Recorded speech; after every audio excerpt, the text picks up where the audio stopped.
तो hey guys, स्वागत है आपके अपने YouTube channel target for GK GS study में। तो आज हम गुड़िया बुक से Bihar SSC inter career practice set number 1 का एनालिसिस करेंगे, जिसमें आज एक एक करके क्वेश्चन और एनालिसिस करते हुए जाएंगे। तो आप लोग वीडियो में शुरू से लेकर अंतिम तक बने रहते हैं तो आगामी एग्जाम के लिए बहुत ही ज़्यादा हेल्पफुल रहेगा। और अगर आप लोग बिहार एसएससी का एग्जाम दे रहे हैं तो आपके लिए और अच्छा रहेगा। अदरवाइज अगर कोई सा भी एग्जाम की आप लोग तैयारी कर रहे हैं तो जीके जीएस सेम ही रहता है। अतः आप लोग वीडियो को देखें और लाभ उठाएँ। इसमें हम आप लोग को क्वेश्चन नंबर 1 से स्टार्ट करने जा रहे हैं। अतः आप लोग चैनल को सब्सक्राइब नहीं किए होंगे तो चैनल को सब्सक्राइब कर लीजिएगा। इसी प्रकार इसमें कुल 15 सेट क्वेश्चन आंसर है, जिसमें से आज पहला सेट है और इसी तरह एक एक करके 15 सेट भी क्लियर करेंगे। आइए देर नहीं करते हुए वीडियो को स्टार्ट करते हैं। तो इसमें क्वेश्चन नंबर 1, 6.5 pH मान वाले 1 बिलियन में HCl की कुछ बूंदें मिलाने पर क्या प्रभाव पड़ेगा? तो इसका आंसर होगा ऑप्शन ए, बिलियन अधिक अम्लीय हो जाएगा और pH मान घट जाएगा। क्वेश्चन नंबर 2, रासायनिक परिवर्तन में निम्न में से कौन सी घटनाएं होती है? रासायनिक परिवर्तन में निम्न में से कौन सी घटनाएं होती है? तो इसका आंसर होगा ऑप्शन डी। इसका आंसर होगा ऑप्शन डी, क्योंकि रासायनिक परिवर्तन में रंग में परिवर्तन होना ये भी रासायनिक परिवर्तन है, किसी गैस का बनना ये भी रासायनिक परिवर्तन है, ऊष्मा या प्रकाश का उत्सर्जन होना ये भी रासायनिक परिवर्तन है। क्वेश्चन नंबर 3, सूची 1 को सूची 2 से मिलान करें। सूची 1 को सूची 2 से मिलान करें। तो इसका ऑप्शन बी करेक्ट आंसर होगा। ऑप्शन बी करेक्ट आंसर होगा। नायलॉन का फाइबर होगा, पीवीसी का थर्मोस्टेट होगा, नायलॉन का फाइबर होगा, बेकेलाइट का थर्मोसेटिक प्लास्टिक होगा, क्वेश्चन नंबर 4, विद्युत शक्ति की एसआई यूनिट क्या है? विद्युत शक्ति की एसआई यूनिट ऑप्शन सी होगा वाट। विद्युत शक्ति की एसआई यूनिट वाट होगा। कुछ भौतिक राशि एवं उनके मात्रक भी आप लोग को एनालिसिस करा देते हैं। विद्युत विभव का वोल्ट होगा, शक्ति का वाट होगा, विद्युत धारा का एम्पीयर, कार्य एवं ऊर्जा का जूल होगा। क्वेश्चन नंबर 5, हरगोविंद सिंह खुराना किस आविष्कार के लिए सम्मानित किए गए? हरगोविंद सिंह खुराना किस आविष्कार के लिए सम्मानित किया गया? तो इन्होंने प्रोटीन के संश्लेषण की आविष्कार की। ऑप्शन ए सही होगा, इन्होंने प्रोटीन के संश्लेषण की आविष्कार की। जीवाश्म ईंधन प्राप्त होता है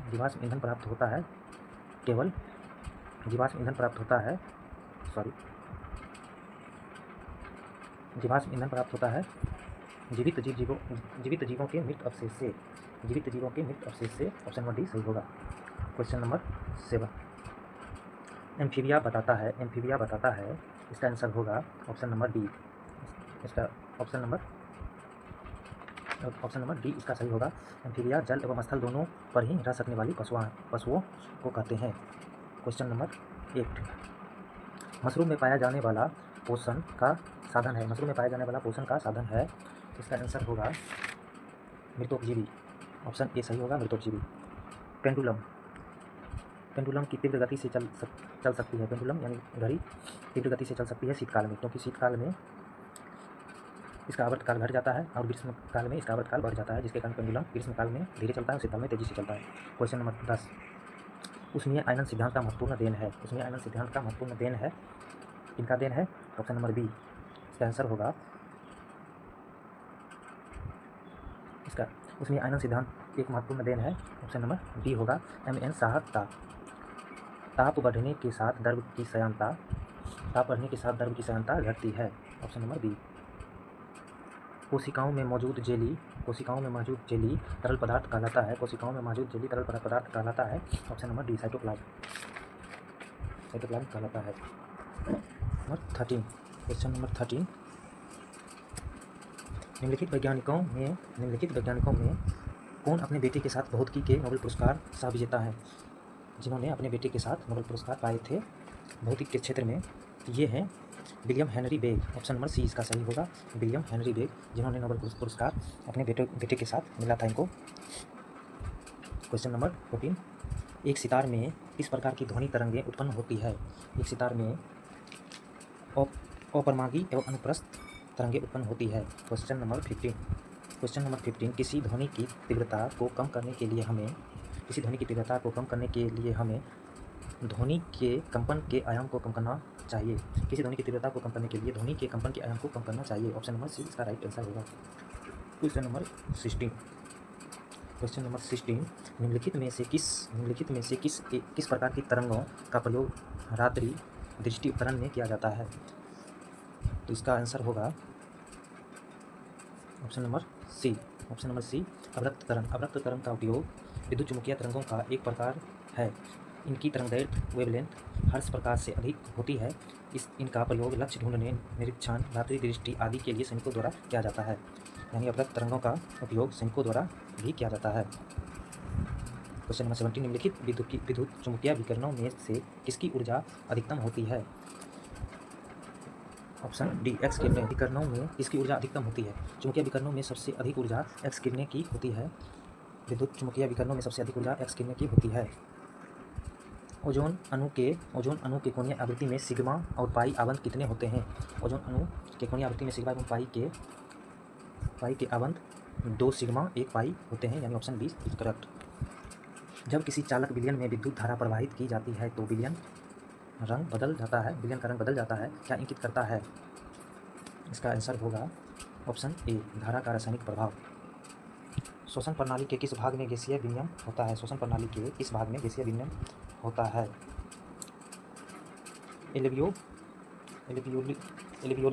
एल्वियोली वे होते हैं जहां फेफड़े एवं रक्त श्वसन प्रणाली के दौरान ऑक्सीजन और कार्बन डाइऑक्साइड का आदान प्रदान करते हैं। वायु से सांस ली जाने वाली ऑक्सीजन एल्वियोली से होकर रक्त में जाती है तथा यहां से पूरे शरीर के ऊतकों तक पहुंचती है। क्वेश्चन नंबर 21 निम्नलिखित में कौन सा अंग एयर कंडीशनर के रूप में कार्य करता है? तो इसमें नासिका एयर कंडीशनर के रूप में कार्य करता है। मरुस्थलीय पौधे की कुछ विशेषताएं निम्नलिखित है। मरुस्थलीय पौधे की कुछ विशेषताएं निश्चित है। इसमें होगा ऑप्शन नंबर डी इसका आंसर होगा, क्योंकि मरुस्थलीय पौधे वे वाष्पोत्सर्जन के माध्यम से बहुत कम पानी होते हैं। इनकी जड़ें मिट्टी में बहुत गहराई तक बढ़ती है, इसलिए इसका आंसर ऑप्शन नंबर डी होगा। निम्नलिखित मिश्र धातुओं में से किसमें तांबे की मात्रा अधिकतम होती है? मिश्र धातुओं में से तांबे की मात्रा कांसा में अधिकतम होती है। आधुनिक आनुवंशिकी के जनक की उपाधि किसे दी गई है? ग्रेगर जॉन मेंडल को आधुनिक आनुवंशिकी के जनक की उपाधि दी गई है। ऑप्शन नंबर सी इसका सही आंसर होगा। देखते हैं क्वेश्चन नंबर 25। पुष्प के केंद्र के भाग को डैश कहते हैं। पुष्प के केंद्र के भाग को स्त्री केसर कहते हैं। स्त्री केसर एक फूल का बीजाणु उत्पादक भाग है। स्त्री केसर का कार्य पराग प्राप्त करना और बीज उत्पन्न करना है। अंडाशय अक्सर एक लंबी वर्तिका को सहारा देता है जिसके ऊपर एक वर्तिकांत होता है। इसका आंसर होगा ऑप्शन नंबर बी स्त्री केसर। माउंट एवरेस्ट 21,500 फीट से स्क्वायर ड्राइविंग करने वाली पहली महिला कौन थी? इसका आंसर होगा Sheetal Mahajan. Option number D. Bharat का सर्वोच्च नागरिक पुरस्कार भारत रत्न से वर्ष 2024 में कितने व्यक्तियों को सम्मानित किया गया? 2024 में भारत रत्न से कुल 5 नागरिक को सम्मानित किया गया। 5 व्यक्तियों को सम्मानित किया गया, जिसमें बिहार के पूर्व मुख्यमंत्री कर्पूरी ठाकुर, पूर्व उप प्रधानमंत्री लाल कृष्ण आडवाणी, पूर्व प्रधानमंत्री चौधरी चरण सिंह एवं पीवी नरसिम्हा राव तथा हरित क्रांति के जनक और कृषि वैज्ञानिक एम एस स्वामीनाथन को प्रदान किया गया। क्वेश्चन नंबर 28 58 ज्ञानपीठ पुरस्कार 2023 किसे दिए गए? इसका आंसर होगा ऑप्शन नंबर डी। ये भी दोनों स्वामी रामभद्राचार्य को भी गुलजार को भी दिया गया। 71 मिस वर्ल्ड प्रतियोगिता 2024 की विजेता कौन थी? इसकी विजेता क्रिस्टीना प्लिस्कोवा थी। Option number A. भारतीय नौसेना और बांग्लादेश नौसेना के बीच द्विपक्षीय बंगो सागर 23 कहाँ आयोजित किया गया था? तो बंगो सागर 23 का आयोजन विशाखापत्तनम में किया गया था। Option number A. 11 rules for life पुस्तक के लेखक कौन है? 11 रूल्स फॉर लाइफ पुस्तक के लेखक चेतन भगत हैं। Option number A.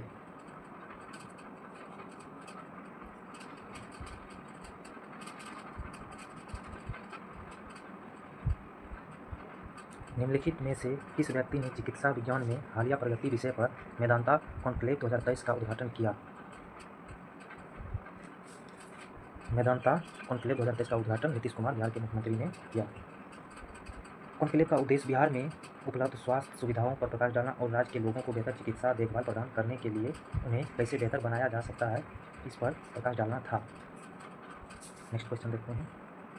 नेक्स्ट है, बिहार की किस पंचायत को बाल हितैषी ग्राम पंचायत का पुरस्कार दिया गया? बिहार की किस पंचायत को बाल हितैषी ग्राम पंचायत पुरस्कार दिया गया?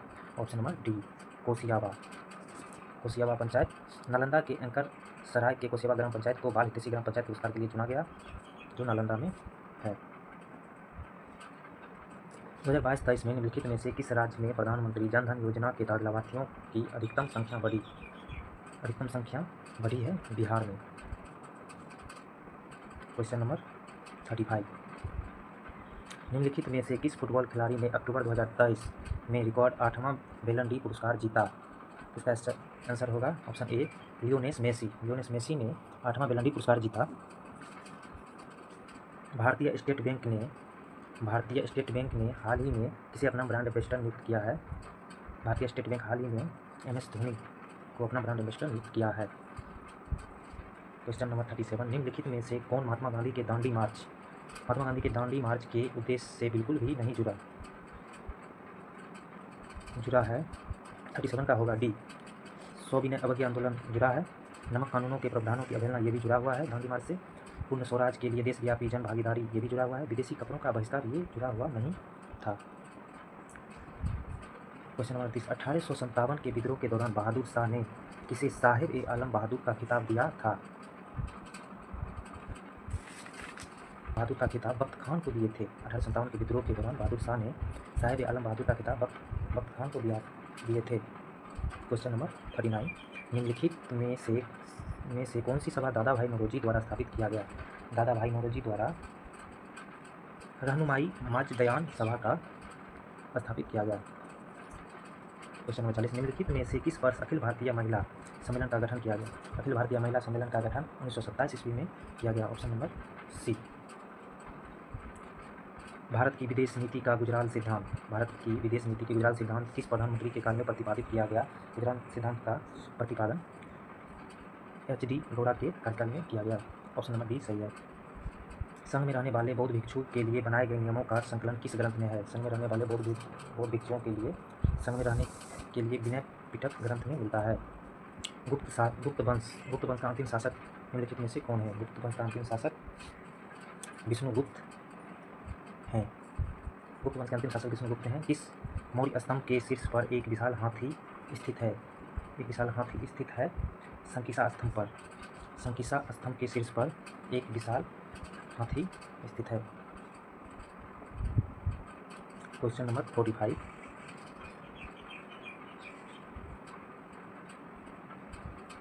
जब भारतीय राष्ट्रीय कांग्रेस ने भारत छोड़ो आंदोलन प्रस्ताव पारित किया, कांग्रेस अध्यक्ष कौन थे? जब भारत छोड़ो आंदोलन का प्रस्ताव पारित हुआ उस समय राष्ट्रीय कांग्रेस के अध्यक्ष मौलाना अब्दुल कलाम आज़ाद थे। Option number B. पांडुलिपियों का क्या महत्व है? पांडुलिपियों का क्या महत्व है? इसका आंसर होगा ऑप्शन नंबर बी, केवल 1, 2, 3। पांडुलिपियों का महत्व प्राचीन ज्ञात विज्ञान की बातों की चर्चा करना, राजाओं के जीवन की चर्चा की प्राप्ति करना, धार्मिक मान्यताओं का व्यवहारों की चर्चा करना। निम्नलिखित सल्तनत शासकों में कौन अफगान मूल के थे? अफगान मूल के कौन शासक थे? Option number D, Lodi Afghan मूल के सल्तनत शासक थे। भारत में प्रथम मकबरा जो शुद्ध इस्लामी शैली में निर्मित हुआ था, बलबन का मकबरा है। शुद्ध इस्लामी शैली से निर्मित मकबरा बलबन की मकबरा है। Option number B. निम्नलिखित में से कौन फारसी का प्रथम कवि था जिन्होंने अपनी कविता में भारतीय पर्यावरण को चित्रित किया? मीर खुसरो ने चित्रित किए थे भारतीय पर्यावरण को। निम्नलिखित घटनाओं पर विचार कीजिए तथा उन्हें कालक्रमानुसार व्यवस्थित कीजिए। इसका आंसर होगा ए, पहले तराई का युद्ध, उसके बाद जलाल उद्दीन खिलजी की हत्या, उसके बाद अफगानपुर